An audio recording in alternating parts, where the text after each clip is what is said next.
Good evening and welcome to the Virginia Interfaith Center for Public Policy's live weekly broadcast. I'm Leah Jones, the Faith Community Outreach Coordinator at Virginia Interfaith Power and Light. Our show brings you insight, perspective, and resources from policy and faith experts, legislators, and community leaders. We focus on economic, racial, social, and environmental justice issues here in Virginia. We also share opportunities for you to get involved in our work advancing social justice and helping our neighbors.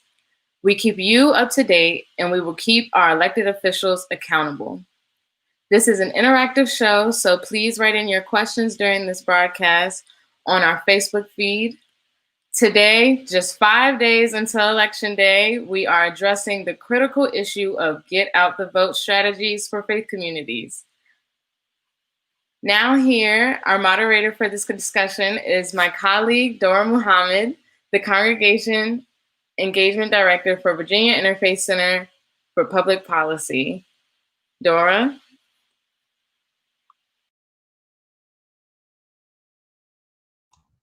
Hello, everyone. So as Leah said, we are less than 1 week away from the election. If you have not been involved in the news, this is what we are about today, the final Get Out the Vote push. On Tuesday, I spoke with one of our elections commissioners for the state of Virginia, and they reported out to me that we have had a little more than 2 million people already cast their votes via absentee ballot or early in person. So that leaves, and there was nearly 5.8 registered voters. So that's about 3 million people still left to cast their votes. And of the absentee ballots that were requested, about 1.15 million, there's 350,000 still yet to be returned. So that said, we had a lot of work to do. So if you're interested in getting any updates on early vote returns, until Election Day, you can check on the Virginia Public Access Project's website. See, there's a link, hopefully scrolling on the screen. But joining me today are 3 guests who know all about this work. I've had the pleasure of working with them and members of their networks over the course of our Civic Summer and Civic Fall programs this year. We have Reverend Marvin Silver, who is the Associate Conference Minister for the Central Atlantic Conference of the United Church of Christ. Among his many responsibilities, he spearheads the work of its Justice and Witness Action Network. Very inspiring work. We also have Amir Saeed, who's a community leader, who's a member of the Muslim Community Center of Chesterfield. He just absolutely amazes me how he manages a communications hub for a network of Islamic centers and mosques throughout Virginia. And lastly, we have Cantor Jason Kaufman of Beth Hebrew Congregation in Alexandria. The synagogue is a member of the Religious Action Center of Reform Judaism, and which for our members here at Virginia Interfaith, many of those who are part of that network are very, very active and lead in their civic engagement work. So thank you all to my guests.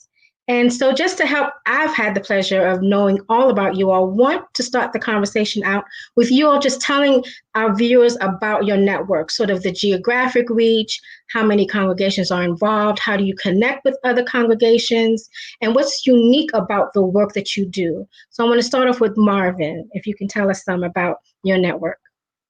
Sure, thank you, Beth. Pleasure to be here with Virginia Interfaith and all of those who are watching online.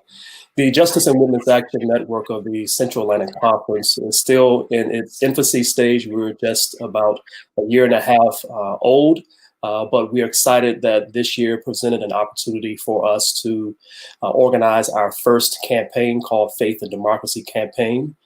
We are a network of justice leaders, local churches, and pastors that span the geographical reach of New Jersey and Delaware, Maryland, 2/3 of Virginia, as what I lovingly call the Douglas Commonwealth, DC. So we're excited that we have right now 150 churches who are engaged in this campaign initiative in one way or another. 50 churches as well as 150 justice leaders who are actively engaged in getting out the vote in their local communities and outside of the conference's geographical boundaries as well. who don't know, I was very excited to partner with you all for our Civic Summer and really be a part of developing and seeing the connections being made in your network. Amir, talk to us about how you build your connections in your network. I was very amazed when I first talked with you, and you literally off the top of your head just had names and mos of different activists that I can connect with, and just not civic engagement, but all of our issues at Virginia Interfaith Center. So tell our viewers more about your network. Yeah, Dora, thank you for having me on. So, like you said, we're not only doing civic engagement, we do a lot of other things, but for civic engagement, there's a whole team that we have of different people. We're currently in about 6 centers in the local Richmond area. Plus, we have centers that we deal with in Northern Virginia. And communication-wise, looking at reaching out to everybody and getting the word out. It's a whole team that not only does stuff weekly, but they're sending out stuff in different platforms to make sure people know. We have a campaign that actually started again last night to remind people to get out and vote, and all centers are actually sending different emails and WhatsApp messages to remind people to get out there and vote. Very, very good. Thank you so much. And now, Cantor, Jason, if you can talk with us. I know one of the things that sparked me, I don't know if you want to talk about this later, but just definitely sparked my interest about your work and your engagement is that you involved intentionally young teens in your network and the civic engagement work. Tell us about what's happening. Well, first of all, thank you so much for inviting me to be a part of this conversation. I'm very honored. And even though I'm sitting with you today, the truth is there are many people from my community, Bethel Hebrew congregation, that could be with you because we really see our work as a group effort. We have a leadership team of 12 people, our civic engagement campaign leadership team. It grew from its first year 2 years ago from being 3 to 4 people, then a few more people and a few more people, and now we have 12 people. And this year was the first year that we selected 2 14-year-olds to be in our leadership group. These were two kids who had exhibited incredible leadership skills in past campaigns, did the most important job in volunteer work, and that is showing up. And they kept showing up. And I wish when I was their age, I would have had opportunities to get involved as a leader. So we invited them to be a part of this work. And they have done an extraordinary job. And it's been part of their work to make other leaders. We say in our civic engagement campaign that the most important job of being a leader is to make another leader. So each person is empowered to bring more and more people into the fold, so to speak. And through those kids, through those youth leaders, rather, we've enjoyed getting to partner with other kids in our community as well. I like how you phrased how the youth leaders, they invite others to be a part of the work. I want to delve just follow up real quickly with you on that. Can you talk about sort of what are the principles, definitely in this work, civic engagement and even advocacy broadly at Virginia Interfaith, we're always faced with the challenge of people being hesitant of entering into this space because they deem it as political or something, that's dealing with the state and it's not religious. And so sort of what are some of the principles from your faith tradition that you use to invite people strategically to become a part of your work? So what I like to say is we are not political, but we have a perspective. And our perspective is that every eligible voter in this country has a right to vote, has a right to vote with ease and safety, and that right to vote should then be counted towards the election. And that is our guiding principle. We have a lot of conversations in our community what that means. This is our 3rd year doing this work. So I'm happy that we've been able to build upon the work each year and the trust that we've created within our community so that people recognize we are living in a nonpartisan and a nonpartisan campaign. This is 501c3 appropriate and legal, and as we say, kosher, but it does have a perspective, and the perspective is that everyone has their right to have their voice counted. And we believe that it is a profoundly Jewish value, that everyone matters and that everyone should be counted, and that it is up to us to make sure that we can do every single thing in our power, in our capability, and for those of us who have privilege, for us to use our privilege to make sure that the voices and, in essence, the votes of others are elevated. Amir, same question. So what are the grounding principles that you use to invite people into this work? Amir? I think you have to unmute. Yeah, I'm sorry about that. Yeah, so after that, so basically we believe in the same thing. So we're looking at people and getting people out to understand that voting is a right. A lot of people do get scared because a lot of the Muslims that have come into the country, they never had a right to vote when they were in their own country. So when they're here, we have to get through to them saying you do have the right to vote, and you have to make sure you get your vote out there. We do utilize the youth as well to get that message out there. That's the biggest thing that we use in our principles, reminding people that it is your right as a citizen of the United States that you can vote, and you don't have to be scared of voting, because in other countries that they're from, they even though they're citizens, they can't vote in those countries. So that's what one of the things that we use in our strategies to make sure that people understand. One, it's a given right. You have to get there. You have to make sure you vote, and don't be scared of voting. Thank you. Thank you so very much. That is so empowering, not to take it for granted. And Marvin, same question to you.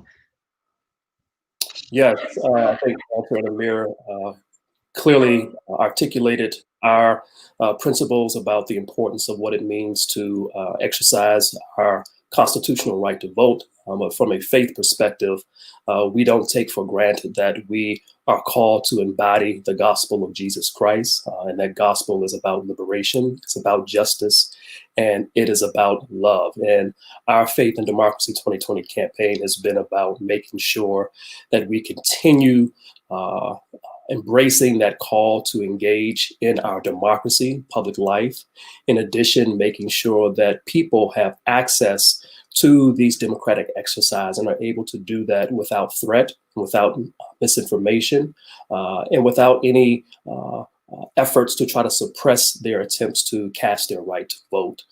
So we have been extremely excited about the opportunity that this year has presented to us to be able to live more deeply into our principles as a Justice and Witness Action Network. Because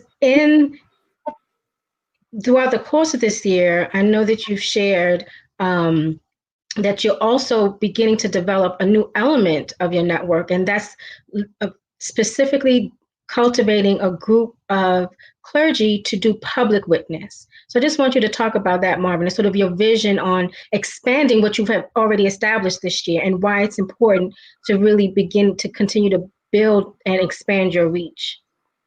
Exactly. One of the things that we believe is critical to our Justice and Witness in Action Network is that we have political pastors, not political in the worldly, in the sense of left or right, but in the sense of pastors understanding power, understanding how to organize power and how to mobilize power for lasting change.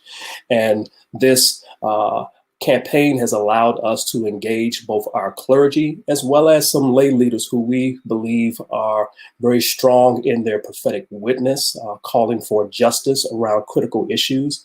And our voter education initiatives have given us the opportunity to sort of take the next step in building what we call a prophetic voices for justice. So over the last 8 weeks or so, we have been pushing out videos and written pieces from clergy across our geographical region, speaking to very important election issues, both in their state, but also nationally. And as we move beyond November 3rd and move into November 4th, we are going to continue to work with those pastors and those lay leaders to continue to be that moral and visible voice out in the public, making sure and demanding that every vote is counted, and that our democracy is protected, and that we begin to position ourselves to hold those who have been elected accountable to what they have promised in this election season. I love it. I love it. Amir, can you share with us some of your vision on how you sort of plan to build and expand your work and the reach of your network? Yeah, so what we're looking at, Dora, is we've engaged a few different people in each one of the centers that we deal with. And what we're trying to do is get them out to not only reach out by message, but we're actually calling people, making sure that they understand what it means and what their rights are, to make it much easier for people to get there and get the answers we need. We're also, to expand some of the reach, we're actually telling voters that if they want a ride to the voting site, we can actually do that as well. So reminding them they can do early voting. If they need rides to the sites, we can do that.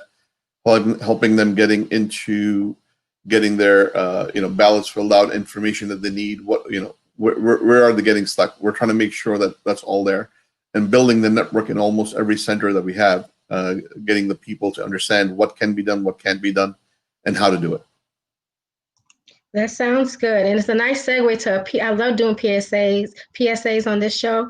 So if you didn't know, this Saturday is the last day to cast your vote early in Virginia. So the whole rides, we did a call to action at the beginning of the voting season called Rides to the Registrar. So because you do not know who has challenges for transportation, our seniors or our young adults. So that's so very critical. I just want to emphasize that point that Amir brought up. Definitely reach out to everyone that you know and see if they have not cast. They're one of the 350,000 absentee ballots still out there. Take them to the registrar or one of the early voting satellites in your county. And so, Cantor, Jason, want to just close that question out with you. Can you share with us some of your vision on expanding your civic engagement work?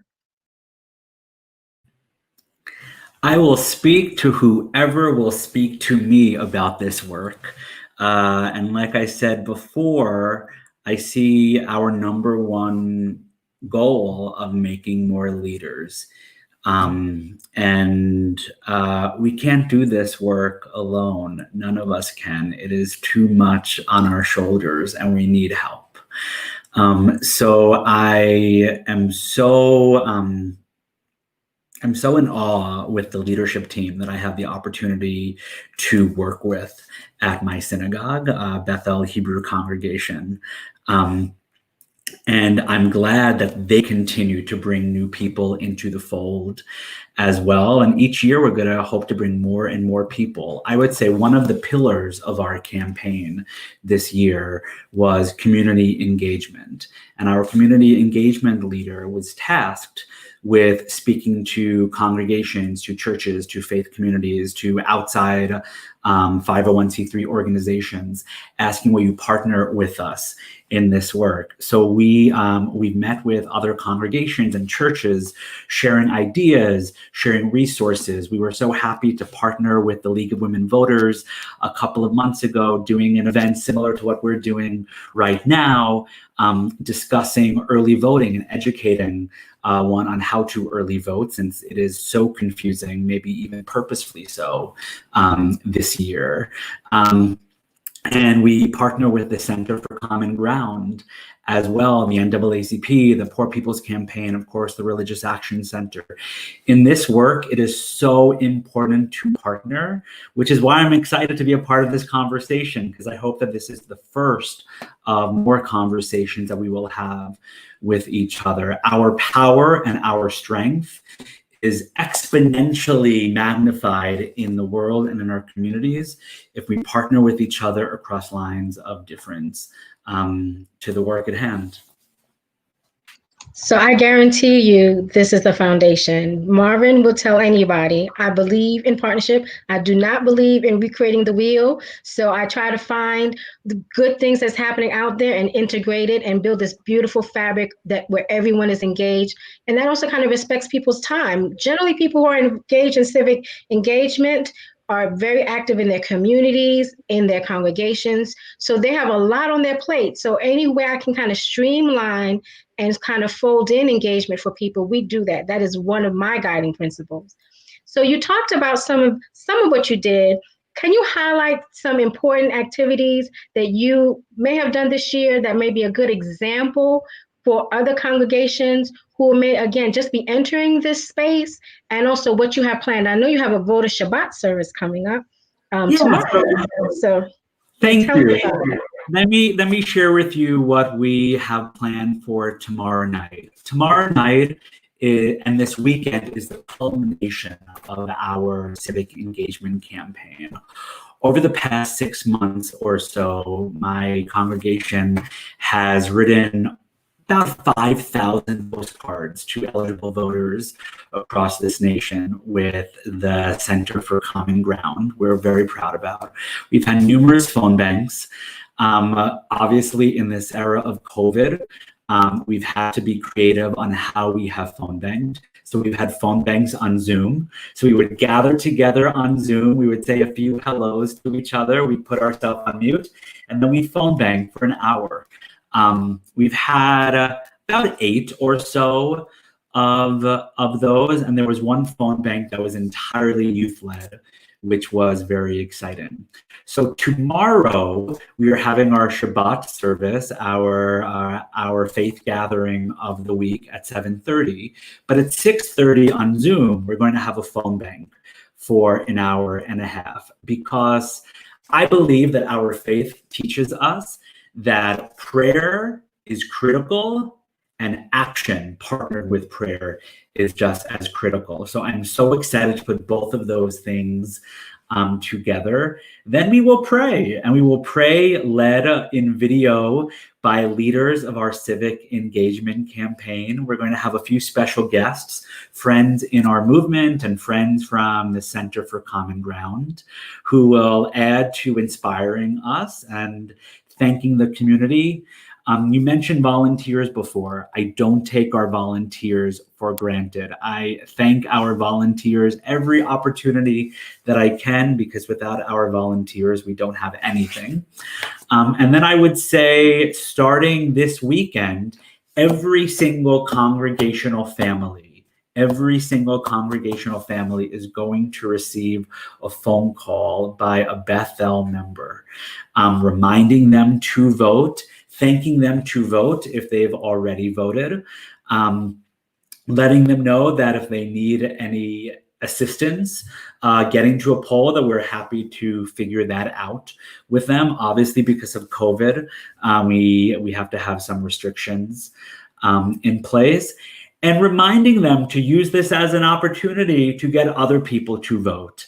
We like to remind people that it is not enough for us to vote.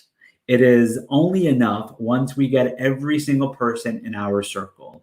We might not be able to change the world, but we can change the world of every single person in our circle. And my circle has this amount of people, and you might be in this circle, but then you have your circle, and the circle just expands and expands and expands. So we continue to try to expand our circle and be happy warriors of voting as much as we can for these next 5 days, and certainly the years that follow.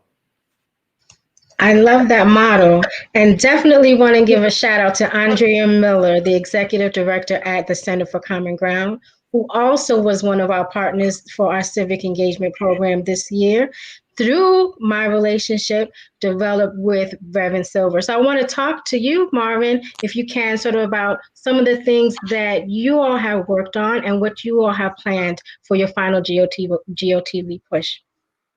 Sure. We, about 30 days ago, launched our 30 Days of GOTV initiative, calling on not just our churches and justice leaders who are participating in the Faith and Democracy 2020 campaign, but those congregations who had not engaged us just yet, to do a public witness outside of their local church or a designated area in their community, to encourage people to go out and vote, but then also to use this as an opportunity to make sure that people are being educated about the issue. So a number of our congregations across our geographical area are doing their final weekly public witness, either outside their church or in their local communities.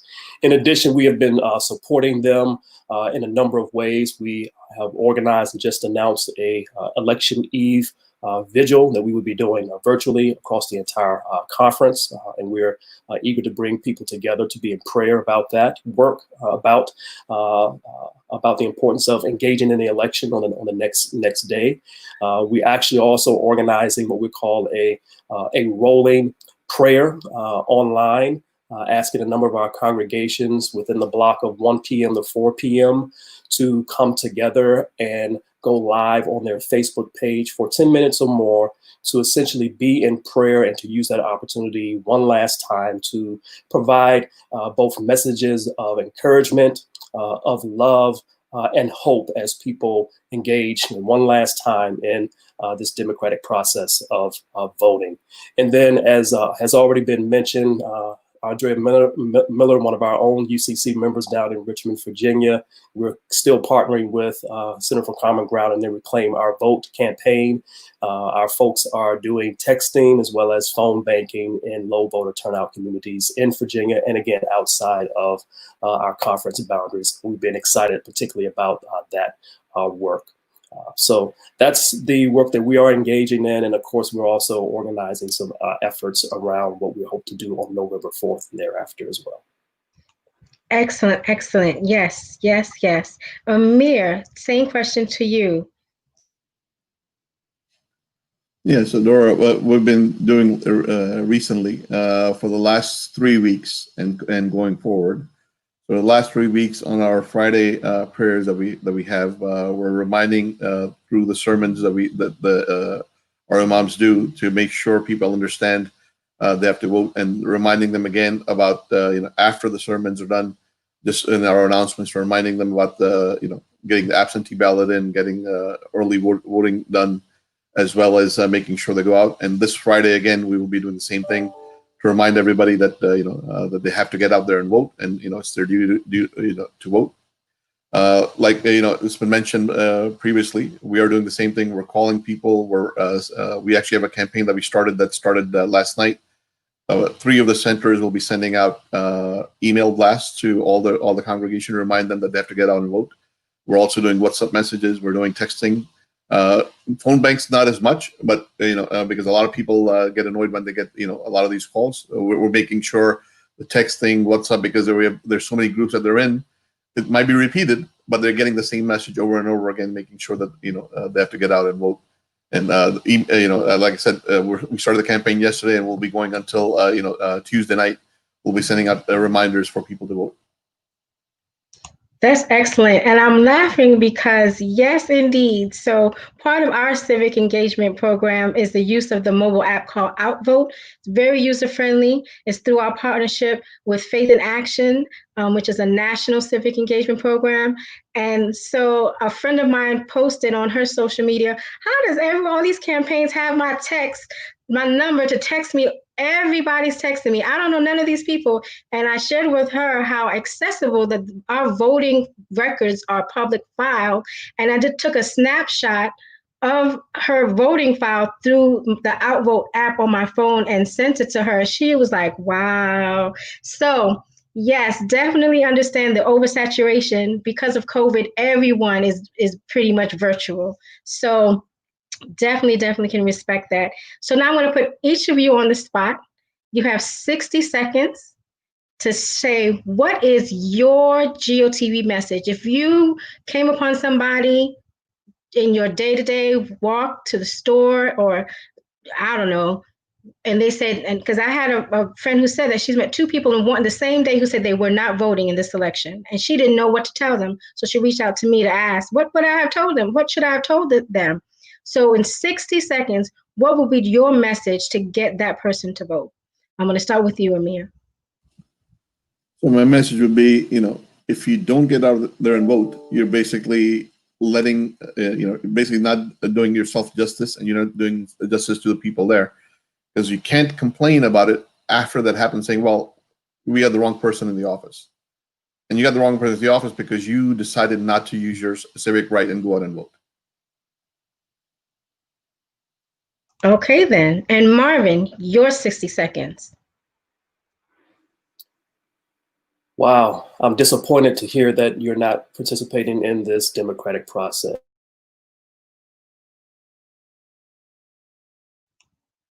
I think he's frozen. Your voice be heard, and to let those who hold elected office know how you feel about important issues that are impacting your community. When you do not participate in the process, you're essentially saying, do whatever you want with my life, I do not care. And I know that you care. And I would invite them to go and vote with me the next day. I already cast my vote. You make me want to go out there and cast it again. Thank you. Cantor Jason, your 60 seconds. In April, I traveled to Matamoros, Mexico, where I spent a couple of days touring the tent cities there, which are a product of the purposely broken and really evil asylum system that has been created these past few years. And I saw children running around in filth, in sickness, without any shoes. And I helped serve dinner, and we ran out of food. And we need to vote. Okay. You have moved me. Okay, I can't cry. I'm the moderator.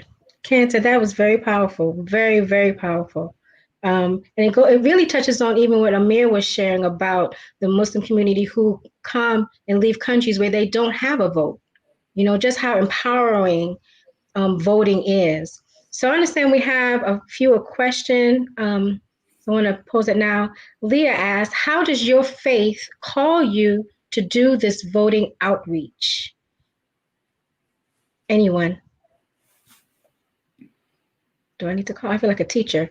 Raise your hand, Jason. Okay. So central to Judaism is the idea of tikkun olam, which means repair of the world.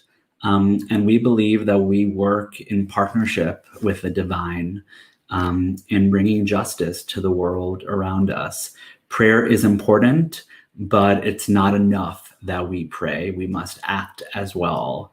So we believe that any place that there is injustice and any place where we have the ability to make an impact or even just to bear witness, it is our responsibility to do so because history is watching. Very, very key. We have a second question. How can faith communities empower those that deal with voter suppression? Marvin, do you want to tackle that? Sure. I think all the things that you've been hearing tonight is what you can do. And that is to reach out to them, develop a relationship, and discuss and urge them to vote. And there are a number of ways that you can do that in this COVID-19 pandemic. But I think the critical piece here is that when we're talking about November 3rd in particular, we need to make sure that people have a buddy system, particularly in light of what news reports have been informing us about the possibility of groups or organizations that may engage in election day intimidation and violence with guns. So I always hold on to several key important scriptures out of the Bible, and one that's Jesus's initial sermon, the Lord has called me to bring good news to the poor.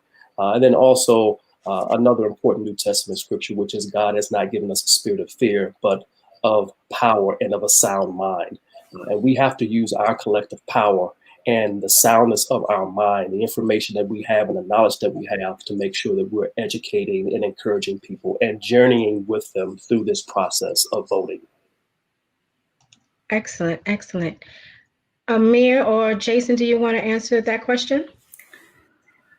I would say there are people who this summer, for the first time, had their eyes open to the racial injustices that are built into the very fabric of our nation. And putting a Black Lives Matter sign in front of your house is important. Saying Black Lives Matter is important, and it is the start. It is not the finish. It is not the end of that conversation. Voter suppression is a direct result of people saying Black lives don't matter.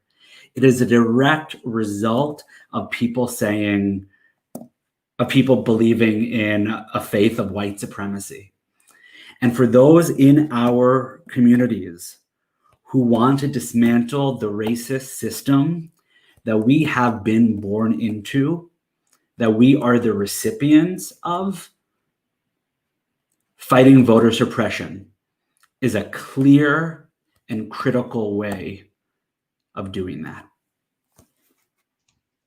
Very, very powerful. Amir, did you want to share some thoughts on that question? I think Cantor said it perfectly, right? A lot of people, especially with the racism that's out there, it is a form of voter suppression, and people have to understand that if somebody's coming to you and trying to prevent you from voting, because I've seen this in other places where people come in, they're walking around the voting sites with guns, trying to prevent people going in. So if our teams are there and we can guide people in, I think that's something that's that we can help with, and we've done that with sites. We walked into sites with people and make sure if there's somebody's there, we try to actually get that person to leave. But that's something that people have to understand. This is their right. It's the rights given to them to vote. So if they feel that they're being suppressed, they should be reaching out to leaders like the ones we have on this call or other leaders, and try to see how we can help them in getting their vote out there. It is like I said, in the summer of this year, like I said, the racism that came out, people saw what was happening. A lot of people came out and understood that this is something that's wrong, and it's a lot of people's feelings came out that this is what they felt like, and going back and trying to get them to understand that everybody has a right. Everybody, Black Lives Matter is the biggest movement I think that's out there to realize that there's something that we need to get corrected in this country, and the only way you can correct it is by getting out there and voting. You have to make sure the right people get into power. Very, very good. And the last question, we went off the screen. What would you say to young adults who are feeling hopeless this election? A lot of people feel like their single voice doesn't really make a difference and won't really change anything. Jason, you can start. My great-grandparents didn't travel from Russia to come to America and to live in the poverty that they lived in, and to have the challenges that they had, for me to have the luxury to say at this point, I'm hopeless. If they weren't hopeless, if they had the strength to build a better country for me to live in, then I got to follow their lead and keep on going. Beautiful. Amir, your thoughts? So to the young folks out there that believe their vote, what they're believing is their vote doesn't make a difference, and they feel like it's hopeless. Whatever's happening in the politics, let it happen. I would say to them, you have to understand what what's there and what are you standing for. If you don't stand up and say, this is wrong and this is what needs to get done, you're young, you're old, you still need to make sure you what you believe you get out there and say. Like I said, in a lot of Muslim countries, they're not allowed to vote, even though they're citizens of the country. Here, you have the right to vote, and you prefer not to feel hopeless. The only way you get hope is getting out there and voting, and making sure, like I said, making sure the right people get into power and take care of things that need to get taken care of. I like it. I like it a lot. And Reverend Silver, your thoughts? Yes, my personal view is that not engaging in this democracy, this republic, is essentially political suicide. That you're saying that you do not have power, that you do not matter, that you do not exist. And when I look at particularly the history of people of African descent in this country, journeying through enslavement and our fight for civil rights and the current struggles that we still are going through right now, there's no reason why anyone should take their right to vote for granted. People have died for it, shed blood, shed tears, have given their whole lives to the importance of making sure that you, in particular, have a right to vote. And when we look historically over the last couple of presidential elections, how these thin margins of victory have been present, it's quite clear that one vote can make a difference. Very, very good. So before I go into my closing PSA, I just really want to take some time to thank each of you for sharing and really for doing this work and leading in this space within your faith community. And any viewers, if you were not moved, I don't know how you could not be moved, try to mirror their best practices within your faith community. Find and join a network of congregations.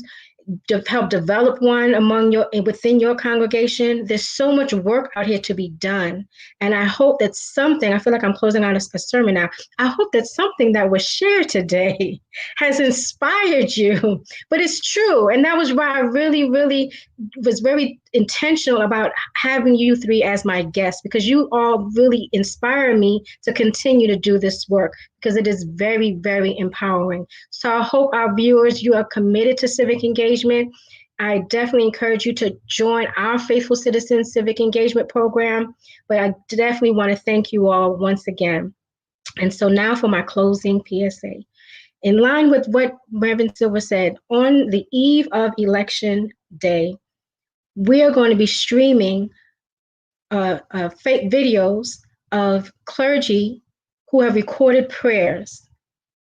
And we felt it was important to take time and really devote the day. So it's literally a virtual day of prayer across all of our social media channels, Facebook, Twitter, and Instagram.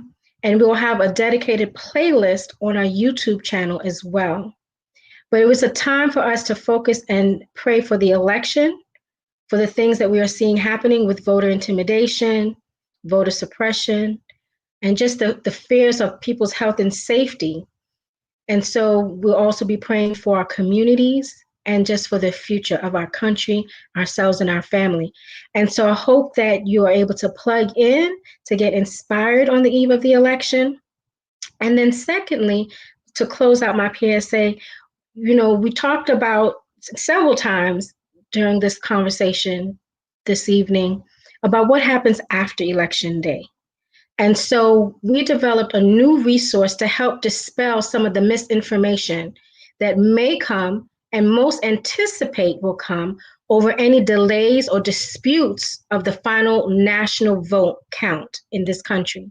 So it's a simple one-pager where we outline key dates from election night to inauguration day that explains the vote count process that moves from the popular vote to the electoral college vote into the actual inauguration of the president in January. And so it's available on our website where you can download it from our civic engagement page. And so always with my closing thought, today's a real simple one. It's a post that a friend shared on social media. And it said, a vote is not a Valentine. You aren't confessing your love for the candidate. It's a chess move for the world you want to live in. So with that, get out and vote. Hope you stay informed, stay inspired, and stay connected.